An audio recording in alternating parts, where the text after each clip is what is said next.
আসসালামু আলাইকুম। আমি প্রফেসর ডাক্তার মোহাম্মদ আবদুল্লাহ আলমগীর। আমি নিউরোসার্জারি প্রফেসর।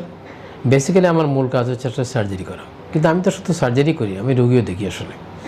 তাহলে যখন আমাদের কাছে কোনো রোগী স্ট্রোক নিয়ে আসে, তখন আমরা বোঝার চেষ্টা করি যে আসলে এটা কি কী ধরনের স্ট্রোক করলো, এটা কি রক্ত চলাচল বন্ধ হয়ে যাওয়া স্ট্রোক করলো নাকি রক্তক্ষরণ হয়ে স্ট্রোক করলো।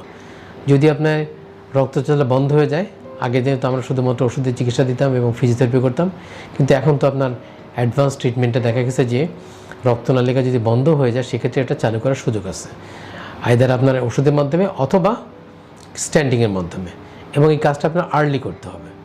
রিসেন্টলি দেখা গেছে যে রোগীরা যখন আসেন আমাদের কাছে, যদি খুব টাইমলি আসতে পারেন, তখন আমাদের সুযোগ থাকে থ্রম্বোলাইসিস করার জন্য, এবং যদি কখনো আমরা দেখি যে সুযোগ থাকে যে স্টেনোসিস হয়ে গেছে, সেক্ষেত্রে আমরা ইস্কেমিক স্ট্রোক, যেগুলো রক্ত চলাচল বন্ধ হয়ে গেছে, সেই সমস্ত জায়গায় আমরা স্টেন্টিং করেও চিকিৎসা করতে পারি। তাহলে দেখা গেল যে শুধুমাত্র ওষুধের মাধ্যমে চিকিৎসাই না, রক্তনালী যখন বন্ধ হয়ে যাবে, তখন আমরা সেক্ষেত্রে একটা স্ট্যান্ডিংও ইউজ করতে পারি।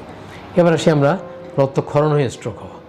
রক্তক্ষরণ যখন স্ট্রোক হয়, তখন আমরা অনেকগুলো কারণ হতে পারে। যেমন একটা সাবঅ্যাকুয়াল হেমোরেজ হলো, ইন্টারসেপ্টাল হেমাটোমা হলো, মানে একটা অ্যানিউরিজম ছিল, সেটা রাপচার হয়ে যে এই কাজটা হয়েছে, সেক্ষেত্রে অ্যানিউরিজম ক্লিপিং করতে হবে অথবা কয়েলিং করতে হবে।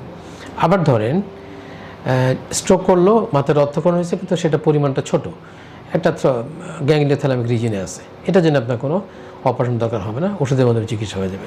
তাহলে সবগুলো ক্ষেত্রে যে সার্জারি লাগে ব্যাপারটা তা না, আসলে কোনো কোনো ক্ষেত্রে লাগে।